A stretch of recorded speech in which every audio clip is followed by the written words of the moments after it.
அக்னிவீர் திட்டம் use and throw போன்றது என்று மக்களவையில் ராகுல் பேசிய பொழுது பாதுகாப்புத்துறை அமைச்சர் ராஜ்நாத் சிங் குறுக்கிட்டு நாடாளுமன்றத்தை ராகுல் காந்தி தவறாக வழிநடத்துகிறார் என்று பதிலடி கொடுத்தார்.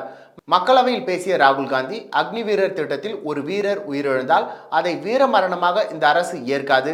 அக்னிவீரர் திட்டத்தில் ஒரு வீரருக்கு 6 மாதங்கள் மட்டுமே பயிற்சி கொடுக்கிறார்கள். அந்த வீரரால் 5 ஆண்டுகள் பயிற்சி பெறும் சீன ராணுவத்தை எப்படி எதிர்கொள்ள முடியும் என்று கேள்வி எழுப்பினார். மேலும் அக்னிவீர் திட்டம் யூஸ் அண்ட் த்ரோ போன்றது. இந்த திட்டத்தின் மூலம் ராணுவத்தில் இருக்கும் ஒருவருக்கு அதிக சலுகை கிடைக்கும், மற்றவருக்கு சலுகை கிடைக்காது. இதனால் ராணுவத்தில் பிளவு ஏற்படும்.